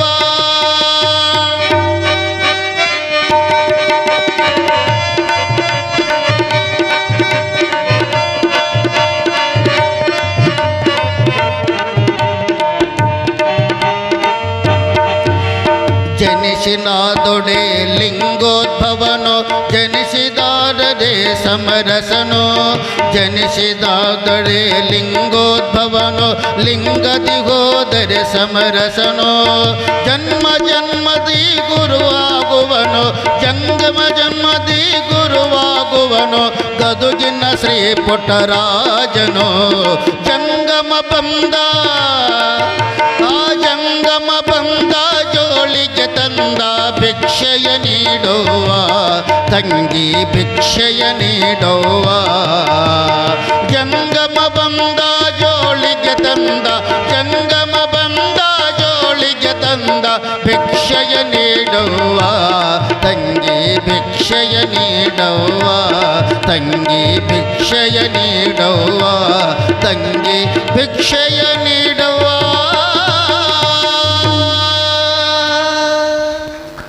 ಜಂಗಮ ಲಿಂಗದ ಬಾಯಿ ಅಂತ ಕರೆದರ ಜಂಗಮನಿಗೆ. ಅಂತಹ ಜಂಗಮನಿಗೆ ನಿಮ್ಮ ಶಕ್ತ್ಯಾನುಸಾರವಾಗಿ ದಾನ ಧರ್ಮಾದಿಗಳನ್ನು ಮಾಡೋದರಿಂದ ನೀವು ಪಾವನರಾಗ್ತೀರಿ ಅಂತ ತಿಳ್ಕೊಂಡು ಎಲ್ಲ ವೇದ ಪುರಾಣ ಶಾಸ್ತ್ರ ಎಲ್ಲದರೊಳಗೂ ಹಿಡ್ಕೊಂಡು ಬಂದಾರೆ. ಜಂಗಮ ಭಿಕ್ಷೆಗೆ ಬರ್ತಾನಂದ್ರೆ ತನ್ನ ಹೊಟ್ಟೆ ತುಂಬಿಸ್ಕೊಳ್ಳೋ ಸಲುವಾಗಿ ಬರೋದಿಲ್ಲ, ಲಕ್ಷ್ಯ ಇರಲಿ ಎಲ್ಲರಿಗೂ ಕೂಡ. ಒಬ್ಬ ಸ್ವಾಮಿ ಭಿಕ್ಷಕ್ಕೆ ಬರ್ತಾನಂತಂದ್ರೆ ತನ್ನ ಹೊಟ್ಟೆ ತುಂಬಲಿ ಅಂತ ತಿಳ್ಕೊಂಡು ಬರೋದಿಲ್ಲ, ಅವನಿಗೆ ನೀಡೋದರಿಂದ ನಿಮಗೆ ಪುಣ್ಯ ಪ್ರಾಪ್ತಿ ಆಗ್ತದ ಅನ್ನೋ ಉದ್ದೇಶ ಇಟ್ಕೊಂಡು ನಿಮ್ಮ ಮನೆಗೆ ಭಿಕ್ಷಕ್ಕೆ ಬಂದಿರ್ತಾರೆ ಅವರು. ಈಗ ಹಿಟ್ಟಿಗೆ ಬರೋದಾದರೂ ಹಂಗೆ, ಕಣಕ್ಕೆ ಬರೋದಾದರೂ ಹಂಗೆ. ಕಣಗಳಂತೂ ಮುಗದಂಗೆ ಆಗ್ಯಾವ, ಎಲ್ಲರೂ ತೊಗರಿನೇ ಬೆಳೆಯೋರು, ಬಾರದ ಮಷಿನ್ದಾಗ ಹಾಕ್ಬೋದು. ಅವಾಗೆಲ್ಲ ಜೋಳ ಹಾಕ್ತಿದ್ರಿ, ಜೋಳ ಬೆಳಿತಿದ್ರಿ, ಜೋಳ ಗೋಧಿ ಕಣ ಇರ್ತಿದ್ವು. ಈಗ ಇರಲಿ, ಅವ್ರವ್ರ ಅನಿವಾರ್ಯ ಕಾಯಕ ಮಾಡ್ಕೋತ ಬಂದಿದ್ದದ ಧರ್ಮ ಬಿಡಬಾರ್ದು ಅಂತ ತಿಳ್ಕೊಂಡು ಅನಿವಾರ್ಯಕ್ಕೆ ಎಷ್ಟೋ ಜಂಗಮರು ಮಾಡ್ಲಕತ್ತಾರೆ. ಎಷ್ಟೋ ಜಂಗಮರು ಊರುಗಾರಿಕೆ ಮಾಡೋದು ಅದಕ್ಕಂದ್ರೆ ಹಿಂದಿನ ಹಿಡಿದು ಬಂದದಪ್ಪ, ತಲತಲಾಂತರ ಬಂದದ, ಜಂಗಮ ಕುಲ್ದಾಗ ಹುಟ್ಟೀವಿ, ಇದು ನಮ್ಮ ಧರ್ಮ ಅಂತ ತಿಳ್ಕೊಂಡು ಮಾಡ್ಲಕತ್ತಾರ ವಿನಃ ನಿಮ್ಮ ಊರುಗಾರಿಕೆಯಿಂದ ಅವ್ರಿಗೆ ಹೊಟ್ಟೆ ತುಂಬ್ತದ, ಸಂಸಾರ ನಡೀತದ, ಮನೆ ಕಟ್ತಾರ, ಅರಮನೆ ಕಟ್ತಾರಂತ ತಿಳ್ಕೊಬೇಡ್ರಿ. ಯಾಕಂದ್ರೆ ಹೆಂಗದಂದ್ರೆ ಸುಮ್ಮನೆ ಹಿಂಗೆ ಹೋಗಿ ಟೈಮ್ ಪಾಸ್ ಮಾಡಿ ಕೂತು ನಿಂತು 1000 ರೂಪಾಯಿ ಪಗಾರ ತೊಗೊಂಬರಕತ್ತಾರ ದಿನ ಕೆಲಸಕ್ಕೆ ಹೋಗೋರು. ಮತ್ತು ಏಟು ಕಣ ಕೊಟ್ಟರೆ 1000 ರೂಪಾಯಿ ಆದೀತು. ಜಂಗಮ ಧರ್ಮದ ಜಂಗಮರಿಗೆ ವೀರ ಮಹೇಶ್ವರ ಅಂತ ತಿಳ್ಕೊಂಡು ಕರೀತಾರೆ, ಶಿವನ ಸ್ವರೂಪಿ ಅಂತಾರೆ. ಭಕ್ತರು ಆ ಗೌರವದಿಂದ ಕಾಣ್ತಾರೆ ಅಂತ ತಿಳ್ಕೊಂಡು ಜಂಗಮರು ಕಾಯಕ ಮಾಡ್ತಾರೆ, ನಿಮ್ಮ ಮನೆಗೆ ಬರ್ತಾರೆ, ನಿಮ್ಮ ಮನೆ ಒಳಗೆ ಪಾದ ಹಾಕ್ತಾರೆ. ಆಗ ನಿಮ್ಮನ್ನು ಉದ್ಧಾರ ಆಗಲಿ ಅನ್ನುವಂಥ ಉದ್ದೇಶ ಇಟ್ಕೊಂಡು ಮಾಡ್ತಾರೆ ವಿನಃ ಭಕ್ತೋದ್ಧಾರ ಕಾರ್ಯನೇ ಮಾಡ್ತಾರೆ ಅವರು. ಜಂಗಮರಿಗೆ ನೀವು ಏನು ಕೊಟ್ಟಿದ್ದು, ನೀವೇನು ಕೊಡ್ತೀರಿ ಅದು ನಿಮಗೆ ಹೊಳೆ ಬರ್ತದೆ.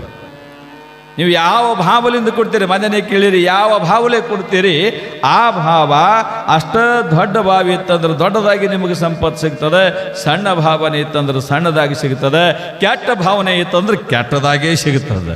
ಇದ್ರಾಗ ಏನು ಅನುಮಾನ ಇಲ್ಲ. ಮಾಡಿದ್ದಣ್ಣೋ ಮಾರಾಯ, ಮಾಡಿದ್ದುಣ್ಣೋ ಮಾರಾಯ. ಹಿಂದೆ ಹೆಂಗಿತ್ತು ಅಂದ್ರೆ ಅಂದ ಮಾಡಿದ ಪುಣ್ಯವನ್ನು ಮುಂದುಂಡು ಆತ್ಮ ಅಂತ ತಿಳ್ಕೊಂಡು ಸಣ್ಣ ಪಾರ್ಯ ಹೇಳ್ಯಾರ. ಈಗ ಹಂಗಿಲ್ಲ, ಇಂದು ಮಾಡಿದ ಪುಣ್ಯವನ್ನು ಎಂದೋ ಉಂಡುಡು ಆತ್ಮ. ಇದು ನಾ ಹೇಳಕತ್ತೀನಿ. ಇವತ್ತ ಮಾಡಿದ್ದು ಇವತ್ತ ಕಳಿಬೇಕಾಗ್ಯದ. ಇವತ್ತೇನು ಮಾಡ್ತೀವಲ್ಲ, ಮಾಡಿದವ್ರು ಪಾಪ ಆಡದವ್ರು ಬಾಯಾಗ ಅಂತ ತಿಳ್ಕೊಂಡು ಬರ್ತಾರೆ. ಮಾಡಿದವ್ರು ಉಣ್ತಾರೆ ಮನೆಯಂತ ಕಡುಬ ಅಂತ ತಿಳ್ಕೊಂಡು ಬರ್ತಾರೆ. ಹೇಳ್ತೀನಿ, ಇನ್ನೂ ಸಮಯ ಭಾಳ ಅದ, ಇನ್ನೂ ಟೈಮ್ ಭಾಳ ಅದ. ಸಂದರ್ಭ ಬಂದಾಗ ಹೇಳ್ತೀನಿ. ನನಗೆ ವಿಷಯ ನಿಮ್ಮೆಲ್ಲರ ಮನ ಮುಟ್ಟಬೇಕಾಗ್ಯದ. ಧರ್ಮದ ವಿಷಯ ಮೊದಲು ತಿಳ್ಕೊಬೇಕಾಗ್ಯದ. ಜಂಗಮ ಅಂದ್ರೆ ಇಷ್ಟು ಸಾಕು. ನೀವಿನ್ನು ಮುಂದೆ ಯಾರೇ ನಿಮ್ಮ ಮನೆಗೆ ಸ್ವಾಮಿಗಳು ಬಂದ್ರಂದ್ರೆ ನೀವೇನಂತೀರಿ? ಸ್ವಾಮಿಗಳಿಗೆ ಸ್ವಾಮಿ ಅಂತೀರೋ, ಗುರುಗಳು ಅಂತೀರೋ, ಐಗಳು ಅಂತೀರೋ, ಐನೂರು ಅಂತೀರೋ, ಏನಂತೀರಿ? ಗುರುಗಳು ಎಲ್ಲ ಅಂತೀರಿ. ಎಲ್ಲ ಇದ್ದಿದ್ದು ಹೇಳಿದ್ರೆ ಬರೋಬ್ಬರಿ ಸರ್. ನೀವು ಇದ್ದಿದ್ದು ಹೇಳಬೇಕು. ಜಂಗಮ ಶಿವಸ್ವರೂಪಿ ಅದನ್ನು. ಭಾಳಷ್ಟು ಮಂದಿ ಅನ್ನೋರು ಏನು ಬಿಡು, ಆಮೇಲೆ ಜಂಗಮ ಜಾತಿಯಾಗಿ ಹುಟ್ಟ್ಯಾನ, ನಾವಿಟ್ಟು ಲಿಂಗಾಯತರಾಗಿ ಹುಟ್ಟಿವಿ, ಅವನು ನಮ್ಮಂಗ ಮನುಷ್ಯ ಅಲ್ಲ, ಹಿಂಗನ್ನೋರು ಅದಾರೆ. ಜಂಗಮನನ್ನ ಲಿಂಗ ಕಲ್ಲೆಂದವಗೆ, ಜಂಗಮ ನರನೆಂದವಗೆ, ಪ್ರಸಾದ ಎಂಜಲೆಂದವಗೆ, ರವ ರವ ನರಕ ತಪ್ಪದು ಕಾಣ ಅಂತ ತಿಳ್ಕೊಂಡು ಹೇಳ್ತಾನೆ ಸರ್ವಜ್ಞ. ಲಿಂಗಕ್ಕೆ ಕಲ್ಲು ಅನ್ನಬಾರ್ದತ್ತ, ದೇವರಿಗೆ ಕಲ್ಲು ಅನ್ನಬಾರ್ದತ್ತ, ಜಂಗಮನನ್ನ ನಮ್ಮಂಗ ಮನುಷ್ಯ ಅಂತ ಅನ್ನಬಾರ್ದಂತೆ, ಪ್ರಸಾದಕ್ಕೆ ಎಂಜಲು ಅನ್ನಬಾರ್ದಂತೆ. ಇವೇನಾದರೂ ಅಂದ್ವಿ ಅಂದ್ರೆ ಜನ್ಮಾಂತರದೊಳಗೆ ಮಾಡಿದ ಪುಣ್ಯ ಎಲ್ಲ ನಷ್ಟ ಆಗಿ ಪಾಪ ಕೂಪದೊಳಗೆ ಹೋಗಿ ಬೀಳ್ತೀರಿ ಅಂತ ಹೇಳ್ತಾರೆ ಜ್ಞಾನಿಗಳು. ಅದಕ್ಕೆ ಲಕ್ಷ್ಯ ಇರಲಿ. ಜಂಗಮನ ಬಗ್ಗೆ ಇಷ್ಟು ಸಾಕು. ಮುಂದೆ ಬರುವುದೇನು ಅಂತ ತಿಳ್ಕೊಂಡು ಕೇಳಿದ್ರೆ ವಿಭೂತಿ. ವಿಭೂತಿ ವಿಭೂತಿ ಎಲ್ಲರೂ ಭಾಳ ಮಂದಿ ಹೆಣ್ಮೆಗೆ ಹಚ್ಕೊಂಡ್ರಿ. ಆದ್ರೆ ಕಟ್ನೀರು ಬಸ್ತು ಇವತ್ತು ಲೈಟ್ ಇಲ್ಲ, ಫ್ಯಾನ್ ಇಲ್ಲ. ನಮಗೂ ಕಸಿ ಬಿಸಿ ಆಲಕತ್ತದ, ನಿಮಗೂ ಕಸಿ ಬಿಸಿ ಆಲಕತ್ತದ. ಪುಣ್ಯಾತ್ಮರೆಲ್ಲ ಗುಡಿಯಾಗ ಫ್ಯಾನ್ ಹಾಕ್ಯಾರ, ಕರೆಂಟ್ ಹೋಗಿಬಿಟ್ಟವ. ಮಾಡೋದೇನದ ವಿಭೂತಿ ಎಂಥದ ವಿಭೂತಿಯಾಗಿ ಶಕ್ತಿ ಅಂತ ತಿಳ್ಕೋಬೇಕಂದ್ರೆ ಕೈಲಾಸದಾಗ ನಡೆದಿರ್ತಕ್ಕಂಥ ಒಂದು ಘಟನೆ ಹೇಳ್ತೀನಿ ನಿಮಗೆ. ಕೈಲಾಸದಾಗ ನಡೆದಿರ್ತಕ್ಕಂಥ ಘಟನೆ. ಶಿವಪಾರ್ವತಿಯರು ಇಬ್ಬರೂ ಕೂಡ್ಕೊಂಡು ಸಿಂಹಾಸನ ಮೇಲೆ ಕೂತಿರ್ತಕ್ಕಂಥ ಪ್ರಸಂಗದೊಳಗೆ ಅವರು ಮತ್ತು ನಾವು ಇಟ್ಟೆ ಈ ಭೂಲೋಕದಾಗ ಗಂಡ ಹೆಂಡ್ತಿ ಜಗಳ ಇಡ್ತಾವೆ ಅನಿಬೇಡ್ರಿ. ಅಕ್ಕ ನಮ್ಮ ಕೈ ಹೆಚ್ಚು ಜಗಳ ಆಡ್ಯಾವ ಗಂಡ ಹೆಂಡ್ತಿ ಕೈಲಾಸದಾಗ. ಭಾಳ ಜಗಳ. ಹಿಂಗೆ ಶಿಟ್ಟಿ ಬತ್ತು ಅಂದ್ರೆ ಮಾತಿಗೆ ಮಾತು ಬೆಳೆದಾಗ ಏನಾಗಿಬಿಡ್ತಂದ್ರೆ ಹಿಂಗಾಗಿತ್ತು ಪ್ರಸಂಗ. ಜಗಳ ಆಡ್ಲಕತ್ತಾರೆ ಇಬ್ಬರು. ಮಾತಿನಾಗ ಸಮರ ಬಂದಾಗ ಪಾರ್ವತಿ ಶಿಟ್ಟಿಗೆದ್ದು ಗಂಡಗಂತಾಳ, ಅಗಂದಿನ ಪರದೇಶಿ ಹಳ ಪರದೇಶಿ ಅಂದುಬಿಟ್ರು. ಯಾಕ ಅಂದವ ಪರಮೇಶ್ವರ, ನನಗ್ಯಾಕೆ ಪರದೇಶಿ ಅಂದಿ? ನನಗೆ ಹೆಂಗೆ ಪರದೇಶಿ ಅಂದು ಹೇಳಿ. ಹೌದು, ನೀ ಪರದೇಶಿನೇ. ಯಾಕ? ಹೇಳು. ನಿನಗೆ ಅವಳ ಅಪ್ಪನ ಪರದೇಶಿ ಇಲ್ಲ. ನೀ ಶಿವನಿಗೆ ಅವನೂ ಇಲ್ಲ, ಅಪ್ಪನೂ ಇಲ್ಲ. ಅಯ್ಯೋ ನಿಜ, ಅವ ಹುಟ್ಟೇ ಇಲ್ಲ. ಅಯ್ಯೋ ನಿಜ ಅದನ. ಅದಕ್ಕೆ ನೀ ಪರದೇಶಿ ಅಂತ ತಿಳ್ಕೊಂಡು ಅಂದಾಗ ಶಿವ ಮುಖ ಸಪ್ಪಗೆ ಮಾಡ್ಕೊಂಡು ಕೂತ ಏನೋ ವಿಚಾರ ಮಾಡಿ ಮತ್ತೊಮ್ಮ ಪಾರ್ವತಿ ಏನೋ ಹೇಳೋದ್ರಾಗ ಆಗ ನೀನ ಊರು ಪರದೇಶಿ, 3 ಊರು ಪರದೇಶಿ ಅಂದುಬಿಟ್ಟ ಪಾರ್ವತಿಗೆ. ಆಕಿ ಅಂತಾಳೆ, ಯಾಕ ಹೆಂಗದ ಅಂತ ಕೇಳ್ತಾಳೆ ಆಕಿ ಪಾರ್ವತಿ. ನನಗೆ ಹೆಂಗ ಪರದೇಶಿ ಅಂದಿನಿ? ನನಗವ್ವಳ ಅಪ್ಪದನ, ನಾ ಯಾಕೆ ಪರದೇಶಿ? ಹೌದು, ನಿನಗವ್ವ ಅಪ್ಪ ಅದರ, ನೀ ಪರದೇಶಿ ಅಲ್ಲ. ಹೌದಿಲ್ಲ? ನನಗವ್ವ ಅಪ್ಪ ಇಲ್ಲ, ನಾ ಪರದೇಶಿ. ನಿನಗವ್ವ ಅಪ್ಪ ಇದ್ರು ನೀ ಯಾಕೆ ಪರದೇಶಿ ಅಂದ್ರೆ ನಿನಗೆ ಅತ್ತಿ ಮಾವ ಇಲ್ಲ, ಅದಕ್ಕೆ ನೀವು ಪರದೇಶಿ ಅಂದೇವ. ಅಲ್ಲ, ಮತ್ತೆ ಇವನಿಗೆ ಅವ್ವ ಅಪ್ಪ ಇದ್ರೆ ಆಕಿಗೆ ಅತ್ತಿ ಮಾವ ಇರಬೇಕಲ್ಲ. ಹಿಂಗೆ ಜಗಳ ಹೆಂಗಿರ್ಬೇಕು? ಗಂಡ ಹೆಂಡತಿ ಹೋದ್ರೆ ಈ ಥರ ಜಗಳ ಇರಬೇಕು. ಮಾತನಾಗ ಬರಬೇಕು, ಮಾತನಾಗ ಹೋಗ್ಬೇಕು. ಅದು ಬಿಟ್ಟು ಕುತ್ತಿಗೆ ಮಠ, ಜಡಿ ಮಠ ಹಿಂಗೆಲ್ಲ ಬರಬಾರ್ದು. ಹಂಗೆ ಬಂದು ಅಂದ್ರೆ ಪಂಚಾಯಿತಿ. ಅದು ದಾಂಪತ್ಯ ಅಲ್ಲ, ಅದು ದಾಂಪತ್ಯ ಜೀವನ ಅನ್ಕೊಳ್ಳೋದಿಲ್ಲ. ಹಿಂಗೆ ಇಬ್ಬರು ಕೂತಾಗ ಪಾರ್ವತಿ ದೇವಿ ಒಂದೀಟು ಮುಖ ಸಣ್ಣ ಮಾಡ್ಕೊಂಡು ಶಟಗೊಂಡಂಗೆ ಕೂತಿಳು. ಯಾಕೆ ಪಾರ್ವತಿ ಮುಖ ಯಾಕೆ ಸಪ್ಪಗೆ ಮಾಡಿದೆಲ್ಲ? ಏನು ಬಿಡು ಭಗವಂತ, ನಿನ್ನ ಕಟ್ಕೊಂಡು ನಾ ಏನು ಸುಖ ಕಂಡೆ ಅಂದಳಕಿ. ನಿನ್ನ ಕಟ್ಕೊಂಡು ನಾ ಏನು ಸುಖ ಕಂಡೆ? ಯಾಕೆ? ಇಡೀ ಜಗತ್ತು ನಿನಗೆ ತಾಯಿ ಎಂದು ಪೂಜಾ ಮಾಡ್ತಾರೆ, ಇಡೀ ಜಗತ್ತು ನಿನಗೆ ಅಮ್ಮ ಅಂತಾರೆ. ಇನ್ನೂ ಏನು ಬೇಕು? ಆ ತಾಯಿ ಪಟ್ಟ ತೊಗೊಂಡು ನಾ ಏನು ಮಾಡಲಿ? ನನಗೇನು ಸುಖ ಕೊಟ್ಟಿ ಅಂದಳಕಿ. ಅಲ್ಲ, ಏನಾರೇ ಬೇಕಾಗಿದೆ ನಿನಗೆ? ಏನಾರೇ ಬೇಕಾಗ್ಯದ? ಸಂದರ್ಭ ಯಾವಾಗಿತ್ತು ಅಂದ್ರೆ ಇದೇ ಈ ನಾಗರ ಪಂಚಮಿ ಹಬ್ಬದ ಸಂದರ್ಭದಾಗ ಇಬ್ಬರು ಕೂಡಿ ಕೂತಾಗ ನಡೆದ ಚರ್ಚೆ. ಪಾರ್ವತಿ ಅಂತಾಳ, ಒಂದು ತಳಗೆ ಹಣಿಕೆ ಹಾಕಿ ನೋಡು ಅಂದಳು. ಬೋಲಾಕದಾಗ ನೋಡೊಂದಿಟ್ಟು ಒಬ್ಬೊಬ್ಬ ಹೆಣ್ಮಕ್ಳು ಕೊಳ್ಳಾಗ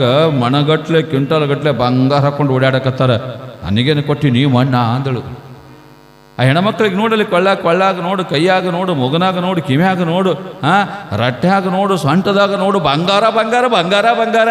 ನನಗೇನು ಕೊಟ್ಟೆಪ್ಪ ನೀ? ಗಂಡು ಕೇಳ್ತಾಳಕ್ಕೆ ಹೆಣ್ತಿ. ಓ ಹೋ ಹೋ ಹೋ ಅಂದ ಪರಮಾತ್ಮ. ಬಂಗಾರ ಕಡೆಗೆ ಅದನ್ನ ನಿನ್ನ ಲಕ್ಷ್ಯ? ಹೌದು, ನನಗೆ ಬಂಗಾರ ಬೇಕು, ಬಂಗಾರ ಬೇಕು. ನೋಡು ಪಾರ್ವತಿ, ನಾ ಬೈರಾಗಿ, ನನ್ನ ವಾಸಸ್ಥಳ ಇದು ಸ್ಮಶಾನದ, ಮತ್ತು ನನ್ನ ವಾಹನ ಏನದ ಗೊತ್ತದ, ನನಗೆಲ್ಲ ಹಾವ ಹುಲಿ ಚಾರಮ ಇದ್ರಾಗ ಇರವ ನಾನು. ಮತ್ತು ನನ್ನ ಬಲ್ಲಿಯಲ್ಲಿ ಬರಬೇಕು ಬಂಗಾರ. ಬೇಕಂದ್ರೆ ಇದು ಭಸ್ಮ ಕೊಡ್ತೀನಿ ಒಂದಿಟ್ಟು. ಈ ಭಸ್ಮ ತಗೋ, ಕುಬೇರ್ನ ಹತ್ರ ಹೋಗು, ಕುಬೇರ್ನ ಹತ್ರ ಹೋಗು. ಈ ಭಸ್ಮಕ್ಕೆ ಸಮನಾಗಿ ಎಷ್ಟು ಬಂಗಾರ ಬರ್ತದ ಅಷ್ಟು ಬಂಗಾರ ತಗೊಂಬ ಅಂದಳು. ಎಷ್ಟು ಕೊಡಕತ್ತಿದ ಭಸ್ಮ ಅವ? ಹಿಂಗೆ ಎರಡು ಬಟ್ನಾಗೆ ಹಿಂಗೆ 3 ಬಟ್ಟು ಕೊಡ್ದಾಗ ಎಷ್ಟು ಬರ್ತದ ಅಷ್ಟು ಭಸ್ಮ. ಎಷ್ಟು ಬರ್ಬೇಕ್ರಿ ಬಂಗಾರ? ಇಟ್ಟು ಗಟ್ಟು ಬರ್ಬೇಕು ಬಂಗಾರ. ನೀವೇನ್ರಿ ನಿಮ್ಮ ಗಂಡ ಹಿಂಗೆ ಹೇಳಿದ್ರೆ ಬಳಿ ಏರಿಸಿ ಬಿಡ್ತಿದ್ರು ನೀವು ರಿಪ್ ಅಂತ ತಿಳ್ಕೊಂಡು. ಈ ಪಾರ್ವತಿ ಯಾಕೆ ಅಂತಾಳ, ನೋಡಿದ್ಳಕಿ ಎಲ್ಲ ಭಗವಂತ ಇದ್ರಾಗ ಏಟು ನಿನಗೆ ಇದ್ರ ಶಕ್ತಿ ಗೊತ್ತಿಲ್ಲ, ಸುಮ್ಮನೆ ಹೋಗಿ ನೀ ತೊಗೊಂಡು ಅಂತ ತಿಳ್ಕೊಂಡು ಒಂದು ಎಲೆಯಾಗ ಅದಷ್ಟು ಭಸ್ಮ ಕಟ್ಕೊಂಡು ಪಾರ್ವತಿ ದೇವಿ ಕುಬೇರನ ಆಸ್ಥಾನಕ್ಕೆ ಬರ್ತಾ ಇರ್ತಾಳೆ. ಕುಬೇರನ ಆಸ್ಥಾನ ಎಲ್ಲಿ ಅಂದರೆ ಉತ್ತರ ದಿಕ್ಕಿನೊಳಗಿರ್ತಕ್ಕಂಥ ಅಲಖಾ ಎನ್ನುವಂಥ ಪಟ್ಟಣ ಇರ್ತದೆ. ಅಲಖಾ ಪಟ್ಟಣಕ್ಕೆ ಬಂದಾಗ ಕುಬೇರ ಗಾಬರಿ ಆಗಿಬಿಟ್ಟ.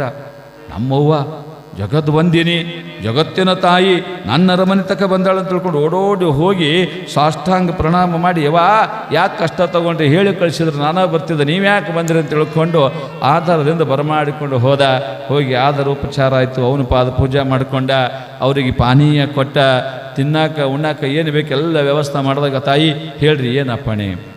ಏನಿಲ್ಲ ಕುಬೇರ, ನಿಮ್ಮ ಅಪ್ಪಗೂ ನನಗೂ ಜಗಳ ಬತ್ತು, ಶಿವಪ್ಪಗೂ ನನಗೂ ಜಗಳ ಬತ್ತು, ಅದಕ್ಕೆ ನಿನ್ನ ಹತ್ರ ಕಳಿಸ್ಯಾರ. ಏನು ತಾಯಿ ಜಗಳ? ನಾ ಬಂಗಾರ ಕೇಳದೆ, ಅದಕ್ಕೆ ಅವ್ರೇನದ ಈಗ ತಗೋ ಇದು ಭಸ್ಮ ಕೊಟ್ಟಾರ, ಈ ಭಸ್ಮಕ್ಕೆ ಸಮಾನವಾಗಿ ನಿನ್ನ ಖಜಾನೆಯಿಂದ ಬಂಗಾರ ತಗೊಂಬ ಅಂದಾರ. ಕುಬೇರ ಅದು ಎಲ್ಲಿ ನೋಡ್ದ, ಎಲ್ಲಿ ಬಿಚ್ಚಿ ನೋಡ್ದ, ಇವನು ನಕ್ಕ, ಯವ್ವ ನಿನಗೆ ಹುಚ್ಚು ಮಾಡ್ಯಾನ ನಮ್ಮ ಅಪ್ಪ ಅಂತಾನವ, ನಿನಗೆ ಹುಚ್ಚು ಮಾಡ್ಯಾನವ, ಇದಕ್ಕೆ ಏಟು ಬಂಗಾರ ಬರ್ತದ ಯವ್ವ, ಇದು ಬಿಟ್ಟು ಬಿಡು, ನಿನಗೆ ಏಟು ಬೇಕು ಹೇಳ್ಯವ ಬಂಗಾರ, ಏನು ಮಣ ಬೇಕೋ, ಏನು 10 ಮಣ ಬೇಕೋ, ಟನ್ಗಟ್ಲೆ ಬೇಕೋ, ಹ್ಯಾಂಗೆ ಬೇಕೋ ಕೇಳ್ಯವ, ಕೊಟ್ಟು ಬಿಡ್ತೀನಿ ಅಂದ. ಗಂಡ ಹೇಳ್ಯಾನಪ್ಪ, ಹಂಗೆ ಮಾತು ಮಿರ್ಲಿಕ್ಕೆ ಬರೋದಿಲ್ಲ, ಇದಕ್ಕೆ ಸಮಾನವಾಗಿ ಕೊಡು ನನಗಂತ ತಿಳ್ಕೊಂಡು ಅಂದಾಗ ಒಂದು ಕಾಟ ತರಿಸದ, ಒಂದು ತಕ್ಕಡಿ ತರಿಸಿ, ದೊಡ್ಡ ತಕ್ಕಡಿ ತರಿಸಿ, ಒಂದು ಕಡೆ ಶಿವ ಕೊಟ್ಟ ಭಸ್ಮ ಇತ್ತ, ಒಂದು ಕಡೆ ಶಿವ ಕೊಟ್ಟ ಭಸ್ಮ ಇತ್ತ, ಬುಟ್ಟ್ಯಾಗ ತುಂಬಿ ಬಂಗಾರ ತರ್ಸಾಕತ್ತ, ಇಚ್ಚು ಕಡೆ ತಕ್ಕಡ್ಯಾಗ ಪರಡ್ಯಾಗ ಇಡಾಕತ್ತ. ಇಡೀ ಕುಬೇರನ ಖಜಾನೆ ತಂದಿಟ್ರು ಕೂಡ ಈ ಭಸ್ಮ ಇಟ್ಟು ಪರಡಿ ಮ್ಯಾಲ ಹೇಳವಲ್ದದು. ಬರೀ ಏಟು 3 ಬಟ್ನಾಗ ಬಂದಟ್ಟು ಭಸ್ಮ, 3 ಬಟ್ಟನಾಗ ಬಂದಟ್ಟು ಭಸ್ಮಕ್ಕೆ ಸಮ ಇಡೀ ಕುಬೇರನ ಖಜಾನೆ ಆಗಲ್ದು. ಅವಾಗ ಪಾರ್ವತಿ ಮುಂದೆ ಅಡ್ಡ ಬಿದ್ದು ಹೇಳ್ತಾನೆ,ಯವೋ ಇದು ನಿನಗ ಬುದ್ಧಿ ಕಲ್ಸಕ್ಕೆ ಮಾಡ್ಯಾನ ಆ ಪಾಠ, ನಿನಗೇಟು ಬೇಕಟ್ಟು ತೊಗೊಂಡು ಹೋಗುವೋ, ನಿನಗೇಟು ಬೇಕಟ್ಟು ತೊಗೊಂಡು ಹೋಗು, ಇದಕ್ಕೆ ಸಮಾನಾಗಿ ಕೊಡು ಶಕ್ತಿ ನನಗಿಲ್ಲ ಅಂತ ಕುಬೇರ ಅಂತಾನೆ. ಆಗ ಪಾರ್ವತಿ ದೇವಿ ಎಷ್ಟು ಇದ್ದಳಂತೀರಿ? ಕಣ್ಣಾರೆ ನೋಡಿದಳು, ಹೇ ಕುಬೇರ, ನಿನ್ನ ಬಂಗಾರ ಬೇಡ, ಮುತ್ತು ಬೇಡ, ರತ್ನ ಬೇಡ, ವಜ್ರ ಬೇಡ, ನನ್ನ ಗಂಡ ಕೊಟ್ಟು ಭಸ್ಮ ಕೊಡು ಸಾಕಂದೇಳದು. ಅದೊಂದು ಭಸ್ಮ ಕೊಟ್ಟು ಬಿಡು ಸಾಕು. ಸಿಟ್ಟಿಗೆ ಎದ್ದು ಶಟಗೊಂಡು ಹೋದ ಪಾರ್ವತಿ ಖಾಲಿಗೈಲೆ ಬಂದಳು. ಭಗವಂತ ಅಂದ, ಯಾಕೆ ಏನೂ ತರಲಿಲ್ಲ? ನನಗೆ ಗೊತ್ತದು ಬಿಡು ಅಂದಳಿಕಿ, ನನಗೆ ಬುದ್ಧಿ ಕಲಿಸ್ಬೇಕಂತ ಹಿಂಗೆ ಮಾಡಿದಿ, ಈ ಭಸ್ಮದಾಗ ಆಟ ಶಕ್ತಿ ಅದ, ನಾ ಅದಕ್ಕೆ ಹಾಕೊಳ್ಳಿ, ಇದಾ ಭಸ್ಮನೇ ಹಚ್ಕೋತೀನಿ. ಭಸ್ಮ ಮೂಗಿಗೆ ಭಸ್ಮ ಹಚ್ಕೋತೀನಿ, ಕಿವಿಗೆ ಭಸ್ಮ ಹಚ್ಕೋತೀನಿ, ಕೊಳ್ಳಾಗೂ ಭಸ್ಮ ಹಚ್ಕೋತೀನಿ, ಕೈಯಾಗೂ ಭಸ್ಮ ಹಚ್ಕೋತೀನಿ, ಎಲ್ಲ ಕಡೆನೂ ಭಸ್ಮ ಧಾರಣ ಮಾಡ್ಕೊಂಡು ಬಿಡ್ತೀನಿ ಅಂತ ಪಾರ್ವತಿ ದೇವಿ ಹೇಳ್ತಾಳತ್ತಂದ್ರೆ, 3 ಬಟ್ಟ ವಿಭೂತಿಯೊಳಗ ಸಂಗಯ್ಯ ಇರುತ್ತ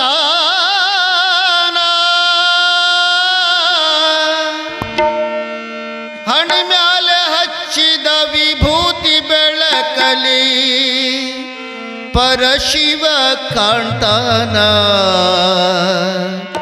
ಸಂಗಯ್ಯ ಕೈ ಮಾಡಿ ಕರಿತಾನ. 3 ಬಟ್ಟ ವಿಭೂತಿಯೊಳಗ ಸಂಗಯ್ಯ ಇರುತ್ತಾನ. 3 ಬಟ್ಟ ವಿಭೂತಿಯೊಳಗ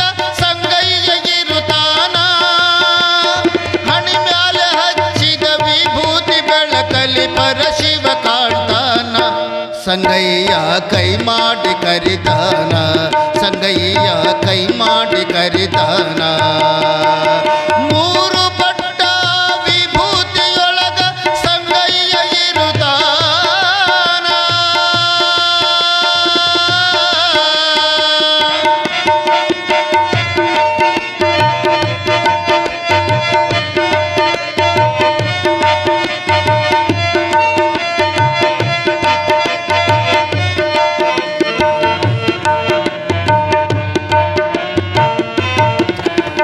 ವಿಭೂತಿ ಮಹಿಮೆ ಹಗಲೆಲ್ಲ ಕೇಳರಿ ಹೇಳ್ತಾರ ಬಲ್ಲವರ ವಿಭೂತಿ ಹಚ್ಚದಿದ್ರು ಹಚ್ಚಿದವರ ಮಾರಿ ನೋಡು ಅಂದಾರ ವಿಭೂತಿ ಮಹಿಮೆ ಹಗಲೆಲ್ಲ ಕೇಳರಿ ಹೇಳ್ತಾರ ಬಲ್ಲವರ ವಿಭೂತಿ ಹಚ್ಚದಿದ್ರು ಹಚ್ಚಿದವರ ಮಾರಿ ನೋಡು ಅಂದಾರ ಗೋಮಾತೆಯೊಳಗ ಆಸಗಣಿಯೊಳಗ ಹುಟ್ಟಿದ ಅಂಗಾರ ಗೋಮಾತೆಯ ಆಸಗಣಿಯೊಳಗ ಹುಟ್ಟಿದ ಅಂಗಾರ ನಾಲ್ಕು ಯುಗದಾಗ ಸಾಗಿ ಬಂದೈತಿ ವಿಭೂತಿ ಓಂಕಾರ ಧರಿಸಿದ ಹಣೆಯಲ್ಲಿ ಕಂಡಂಗಾದಾಗ ಶಿವನ ಸಾಕ್ಷಾತ್ಕಾರ ಏನಂತ ಹೇಳಲಿ ವಿಭೂತಿ ಮಹಿಮೆ ಬಾಳೆಲ್ಲ ಬಂಗಾರ ಭಕ್ತರ ಹಣಿ ಮ್ಯಾಲ ಶೃಂಗಾರ ಭಕ್ತರ ಹಣಿ ಮ್ಯಾಲ ಶೃಂಗಾರ ಮೂರು ಪಟ್ಟ ವಿಭೂತಿಯೊಳಗ ಸಂಗಯ್ಯ ಇರುತ್ತಾನ ಮೂರು ಪಟ್ಟ ವಿಭೂತಿಯೊಳಗ ಸಂಗಯ್ಯ ಇರುತ್ತಾನ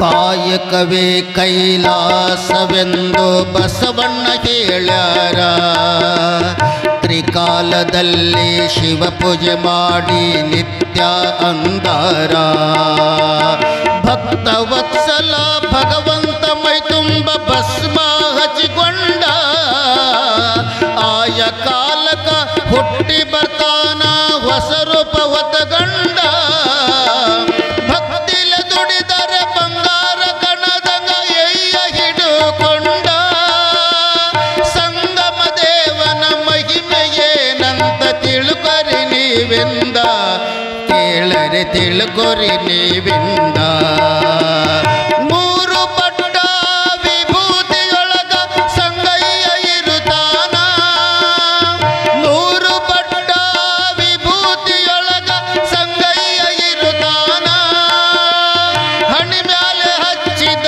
ವಿಭೂತಿ ಬೆಳಕಲಿ ಪರಶಿವ ಕಾಣ್ತಾನ ಸಂಗಯ್ಯ ಕೈ ಮಾಡಿ ಕರಿತಾನ ಸಂಗಯ್ಯ ಕೈ ಮಾಡಿ ಕರಿತಾನ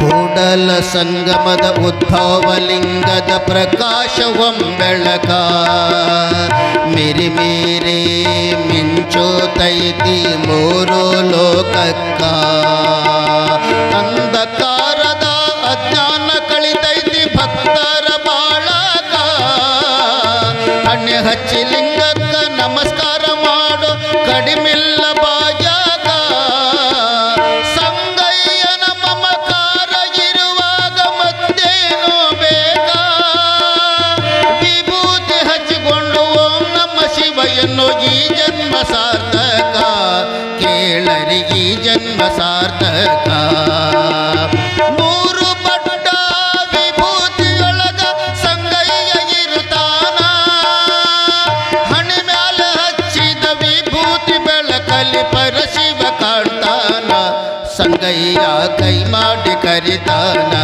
ಸಂಗಯ್ಯ ಕೈ ಮಾಡಿ ಕರಿತಾನ ಮೂರು ಪಟ್ಟ ವಿಭೂತಿಯೊಳಗ ಸಂಗಯ್ಯ ಇರುತ್ತಾನ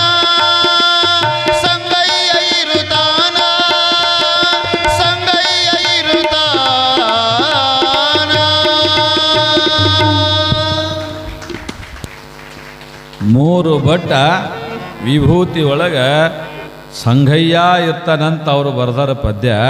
ಸಂಗಯ್ಯ ಒಬ್ಬನೇ, ಎಲ್ಲ ತ್ರಿಮೂರ್ತಿಗಳು ಆ ಮೂರು ಬೆರಳು ವಿಭೂತಿ ಒಳಗೆ ಇರ್ತಾರೆ.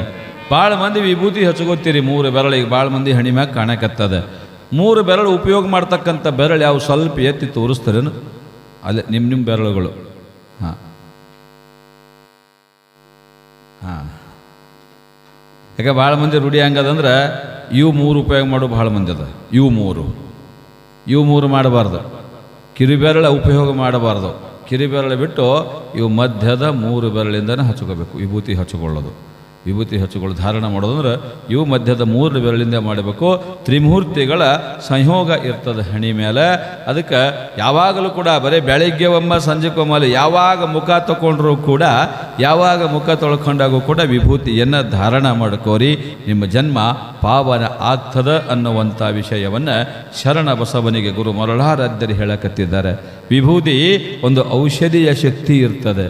ಇವತ್ತೆಷ್ಟೋ ಮಂದಿ ಕನ್ನಡಿ ಮುಂದೆ ನಿಂತರ ಬರೀ ಹೆಣ್ಮಕ್ಳು ಅನಿಬೇಡ್ರಿ ನೀವು, ಗಣಮಕ್ಕಳು ನಿಂದ್ರಕತ್ತಾರೆ ಕನ್ನಡಿ ಮುಂದೆ.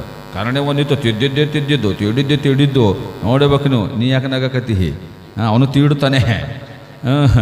ಏನು ತೀಡಿದ್ರು ಕರಿ ಇದ್ದಿದ್ದು ಬೆಳಗಾಗೋದಿಲ್ಲ, ಬೆಳಗಿದ್ದಿದ್ದು ಕರಗಾಗೋದಿಲ್ಲ. ಏನಿದ್ರು ಇದ್ದಿದ್ದಂಗೆ ಇರೋದು. ನಾನು ನಿನಗಂದಿಲ್ಲ ಮತ್ತು ಕಾಮನಾಗಿ ಹೇಳಕತ್ತೀನಿ. ಅವ ಮೇಕಪ್ ಮಾಡ್ಕೋರಿ ಬ್ಯಾಡ್ ಅನ್ನೋದಿಲ್ಲ. ಮೇಕಪ್ ಮಾಡ್ಕೋರಿ, ಜಗತ್ತೇ ಹಾಗೆ ನಡೆದದ, ಮಾಡ್ಕೋರಿ. ಏನೇ ಮೇಕಪ್ ಮಾಡ್ಕೊಂಡ್ರು ಕೂಡ ನಮ್ಮ ಧರ್ಮ, ನಮ್ಮ ಸಂಸ್ಕಾರ ಅನ್ನೋದು ಮರಿಬೇಡ್ರಿ. ನಮ್ಮ ಸಂಸ್ಕಾರ ಅನ್ನೋದು ಮರಿಬೇಡ್ರಿ, ನಮ್ಮ ಧರ್ಮ ಅನ್ನೋದು ಮರಿಬೇಡ್ರಿ. ಬೇಕಾದಟ್ಟು ನೀವು 10,000 20,000 ಕೊಟ್ಟು ಮೇಕಪ್ ಮಾಡಿದ್ರು ಕೂಡ, ಮಾಡ್ಕೊಂಡ್ರು ಕೂಡ ಅದರ ಮ್ಯಾಲೊಂದು 3 ಬಟ್ಟು ವಿಭೂತಿ ಹಚ್ಕೊಂಡ್ರಿ ಅಂದ್ರೆ ನಿಮ್ಗೆ ಲಕ್ಷಣ. ಇಲ್ಲಾಂದ್ರೆ ಲಕ್ಷಣವಾಗಿ ಕಾಣಕ್ಕೆ ಸಾಧ್ಯನೇ ಇಲ್ಲ. ವಿಭೂತಿ ಎಷ್ಟು ಲಕ್ಷಣ, ನೀವು ಏಸು 1000 ಕೊಟ್ಟು ಮೇಕಪ್ ಮಾಡ್ಕೊಂಡ್ರು ಕೂಡ ಬರೋದಿಲ್ಲ.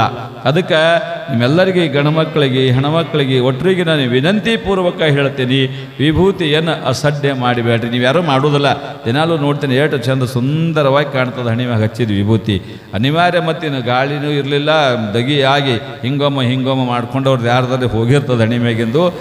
ಎಲ್ಲರೂ ಹಚ್ಕೊಂಬರ್ತೀರಿ, ಗಣಮಕ್ಕಳು ಹಚ್ಕೊಂಬರ್ತೀರಿ, ಹೆಣ್ಮಕ್ಳು ಹಚ್ಕೊಂಬರ್ತೀರಿ. ಭಾಳ ಖುಷಿ ಅನ್ನಿಸ್ತದೆ. ವಿಭೂತಿ ಮಹಾತ್ಮೆಯನ್ನು ಶರಣ ಬಸವನಿಗೆ ಮರಳಾರಾಧ್ಯ ಶಿವಾಚಾರ್ಯರು ಹೇಳಿದ್ದಾರೆ.